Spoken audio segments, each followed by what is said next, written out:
नमस्कार दोस्तों। आज आप ये दो पीसीबी देख रहे होंगे। ये क्या है, मैंने इसके बारे में सब कुछ बता दिया था आपको। ये जो काम करता है वो फ्लाईबैक टोपोलॉजी पे काम करता है। फ्लाईबैक टोप जो भी मैंने इसके सर्किट डायग्राम बताए हैं, इनको इसको रिपेयर करके भी बताया है मैंने आपको। तो ये फ्लाईबैक टोपोलॉजी पे काम करता है सारा। अब मैं आपको, एक भाई ने मेरा कमेंट किया था कि मेरे को इसका कंपोनेंट के साथ में वैल्यू बता दो, ऐसा सर्किट बता दो उनको। 12 वोल्ट और ये 10 एम्प्स में एक बैटरी चार्जर चाहिए उनको। तो वो थोड़ा 140 वाट के आसपास हो जाता है अगर उनको बनाना है तो। और जो फ्लाईबैक है, फ्लाईबैक एसएमपीएस है, वो ओनली 100 वाट के आसपास बेटर परफॉर्मेंस देगा, आपको परफॉर्मेंस देगा। इससे ज़्यादा करेंगे तो आपको एक हाफ ब्रिज का सर्किट का एसएमपीएस लेना पड़ेगा आपको। तो ये है फ्लाईबैक एसएमपीएस और ये है हाफ ब्रिज टोपोलॉजी पे काम करने वाला एसएमपीएस। ये छोटा भी आता है, सेम साइज़ का भी आता है। ये थोड़ा हैवी वोल्टेज का है, ये 48 वोल्ट का है और एम्प्स का भी ज़्यादा है। तो इसको अभी मैं थोड़ा साइड कर देता हूँ। देखो इसमें डिफरेंस क्या होता है। इसमें देखो इसमें फ्लाईबैक में आपको एक ही कैपेसिटर मिलेगा, इनपुट साइड में एक कैपेसिटर मिलेगा। इसमें क्या होता है, इसमें दो कैपेसिटर लगे होते हैं, दो कैपेसिटर लगे होते हैं ये इनपुट साइड में ही। आउटपुट साइड में एक बल्ब बड़ा वाला इंडक्टर लगा होता है इसमें। इसमें देखना आउटपुट साइड में कोई भी इंडक्टर नहीं होगा। इसमें इनपुट में साइड में भी इंडक्टर है, इसमें आउटपुट साइड में भी इंडक्टर है। तो अभी मैं क्या करता हूँ, थोड़ा सा इसका डिफरेंस बता देता हूँ। फिर मेरे पास इसका पूरा जो इसका है, ये पूरा सर्किट डायग्राम मैंने प्रिंट किए हैं। ये इसका पूरा सर्किट डायग्राम 3 पेज में आया हुआ है इसका। तो उसको मैं स्टेप बाय स्टेप बताऊंगा। अभी अभी जो इससे इसके आगे जो वीडियो आएंगे, जो इस सर्किट डायग्राम मैं पूरा बता दूंगा, इसको एक एक वायर बता दूंगा आपको कौन सा कहाँ जा रहा है। तो आप अच्छी तरह से सीख पाएंगे, इसको रिपेयर भी कर सकते हैं। तो आज सिर्फ मैं आपको बताता हूँ ये कैसे काम करता था और ये कैसे काम करता है, मतलब डिफरेंस क्या है दोनों में, वो मैं आपको बता देना चाहता हूँ। तो थोड़ा सा इसको साइड में रख देते हैं।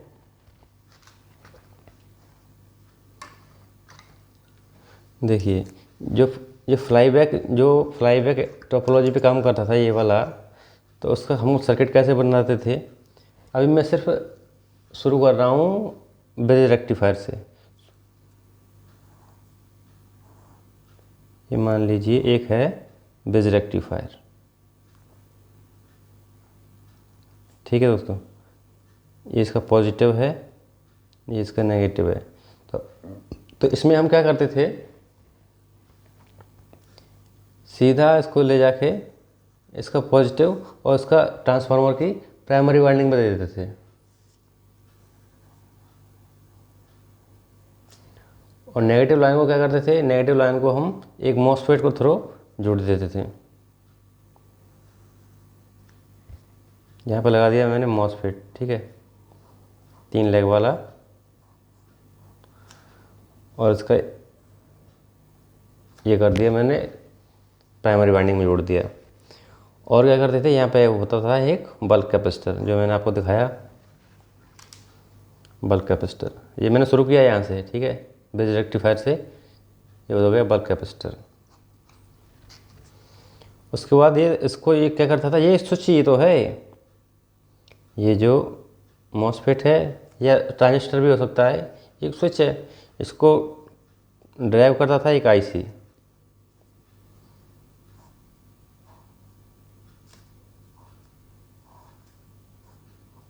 ये PWM आईसी है। इसको,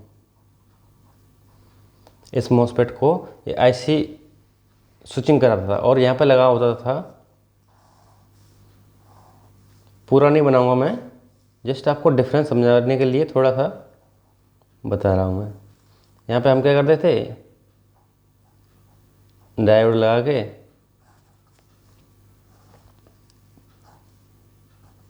कैपेसिटर लगा के यहाँ पे पॉजिटिव और यहाँ पे नेगेटिव सप्लाई ले लेते थे। यहाँ पे ऑक्सिलरी वाइंडिंग में होता था, जिसमें डिफरेंस बता रहा हूँ इसमें। और यहाँ पे हाँ सनवर्स सर्किट होता था यहाँ पे।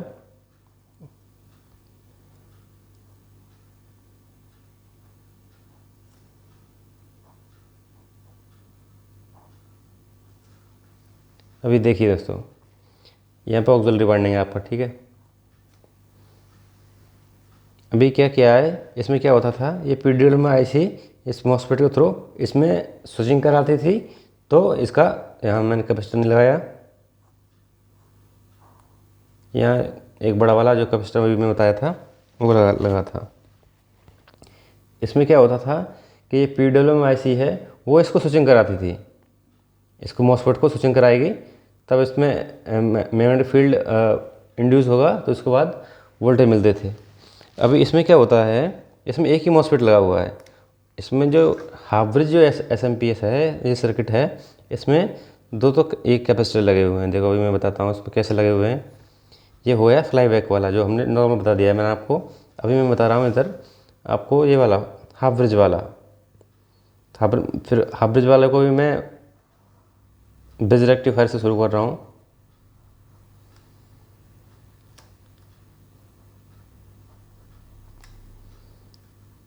ये इसका पॉजिटिव है और नेगेटिव है। इसमें लगे होते हैं दो कैपेसिटर, इसका पॉजिटिव नेगेटिव, ये सीरीज में जुड़े होते हैं, पॉजिटिव नेगेटिव, और ये नेगेटिव इधर से आ जाता है। उसके बाद क्या होता है, ये चला जाता है पॉजिटिव सीधा प्राइमरी वाइंडिंग में, जैसे ये वाला गया था सीधा प्राइमरी वाइंडिंग में, इसका भी प्राइमरी वाइंडिंग में जा रहा है। अभी क्या होता है, जैसे सीरीज में लगे हुए हैं ना, सीरीज में ऐसे लगे होते हैं, जैसे दो बैटरी है, पेंसिल सेल है, उसको ऐसे लगा दिया, आगे पीछे लगा दिए, ये हुआ सीरीज। अगर ऐसे लगे होते हैं कहीं से भी तो पैरेलल बोलते हैं, और ये सीरीज होता है, ठीक है। अभी हम क्या करेंगे, जैसे ये 1.5 वोल्ट का होता है, तो ये 1.5 3 वोल्ट हो गया, यहाँ पे हम मेज़र करेंगे तो 3 वोल्ट हो गया, और यहाँ से यहाँ पे ओनली 1.5 वोल्ट दिखाएगा, और यहाँ से यहाँ देखेंगे तो भी 1.5 वोल्ट दिखाएगा। तो इसलिए इसको हम मानते हैं कॉमन पॉइंट मान लेते हैं इसको कॉमन पॉइंट। तो यहाँ से इसमें क्या जाता है, ये कॉमन पॉइंट है, ज़ीरो लाइन बोल दो, कुछ भी बोल दो, या तो कॉमन वोल्ट बोल दो, कॉमन पॉइंट बोल दो, या ज़ीरो लाइन बोल दो। यहाँ से इसमें क्या होता है, यहाँ से इसका जो प्राइमरी वाइंडिंग है यहाँ से कनेक्ट होता है, हाफ ब्रिज एसएमपीएस में यहाँ से कनेक्ट होता है। जैसे हमने इसको ब्रिज रेक्टिफायर से इसको 220 वोल्ट देते हैं ना इंडक्टर के थ्रू, तो यहाँ पे आ जाता है हमारा 310 वोल्टेज, 310 वोल्टेज डीसी मिलता है रेक्टिफायर पे। यहाँ पे भी 310 मिलता है, यहाँ और यहाँ चेक करेंगे तो 310 वोल्टेज मिलेगा। इसमें भी यहाँ और यहाँ चेक करेंगे तो 310 वोल्टेज मिलेगा, और यहाँ से यहाँ तक चेक करेंगे तो यहाँ पर इसका हाफ मिलेगा, जैसे 310 का हाफ हो जाएगा 155 वोल्टेज प्लस के। और यहाँ से यहाँ चेक करेंगे, जैसे मल्टीमीटर का दो लीड ले लिया हमने, पॉजिटिव टू नेगेटिव यहाँ चेक कर लिया, तो हम क्या करेंगे, यहाँ पर हमको वोल्टेज मिलेगा प्लस के 155, और यहाँ से यहाँ चेक करेंगे तो हमको यहाँ पर इस कैपेसिटर पर वोल्टेज मिलेगा माइनस के 155 वोल्टेज डीसी। समझ में आ गया दोस्तों। यहाँ से यहाँ हम चेक कर रहे हैं तो 310 वोल्टेज मिलेगा, यहाँ से यहाँ चेक कर रहे हैं तो प्लस के 155 वोल्ट मिलेगा, यहाँ से यहाँ कर रहे हैं तो माइनस के 155 वोल्ट मिलेगा। ये वाला पॉइंट कॉमन रहेगा। अभी देखिए यहाँ पे मॉसफेट कैसे लगाए जाते हैं, या मॉसफेट या ट्रांजिस्टर कैसे लगाए जाते हैं। यहाँ पे ये आया, यहाँ पर दो मॉसफेट लगाए जाते हैं, इसमें दो, एक तो यहाँ पर लगा दिया, ये सीधा वायरिंग जोड़ दिया मैंने, यहाँ पर सीधा नहीं जोड़ता, यहाँ पर एक लगा दिया है मॉसफेट 3 लेग, ये वाला लेग नहीं है, यहाँ पर लगा हुआ है। मॉसफेट भी होता है, ट्रांजिस्टर भी हो सकता है।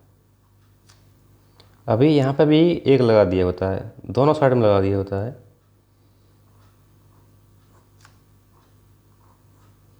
ये भी मॉसफेट भी हो सकता है, ट्रांजिस्टर भी हो सकता है। इसका कैसे गया हुआ है, देखिए ऐसे इस साइड में जाके ये वायर इसी में जोड़ दिया है, पहले इसमें जोड़ा है, ये वाला वायर इसमें जोड़ दिया है। समझ में आ गया। उसके बाद इसमें कोई भी सिल्वर सेक्शन नहीं होता है।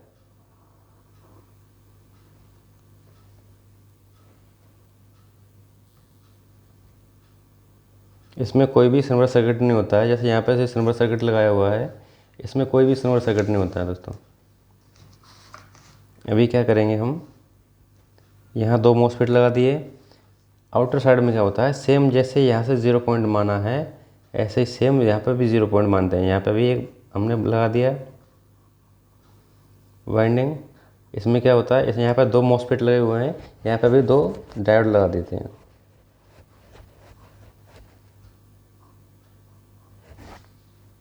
और यहाँ पे एक 0 लाइन मान लेते हैं, कॉमन लाइन। इसके बाद एक इंडक्टर लगा होता है, यहाँ से 0 लाइन, ये डायोड। फिर जैसे यहाँ से यहाँ पर दिया हुआ था इसी लाइन में, पॉजिटिव वाली लाइन में, ऐसे ही आउटपुट भी इस लाइन से इसको दे दिया जाता है। यहाँ से जंप करके इसमें दे दिया जाता है, इंडक्टर से पहले, इस डायोड के बाद। और यहाँ पर लगाया जाता है कैपेसिटर। बस ये डिफरेंस है इसमें। क्या होता है, यहाँ पे एक ही मॉसफेट है, यहाँ पर 2 मॉसफेट है। यहाँ पे इसका एक ये वाली लाइन, पॉजिटिव लाइन, सीधा इसमें जोड़ दिया जाता है, नेगेटिव लाइन में जोड़ दिया जाता है मॉसफेट या ट्रांजिस्टर।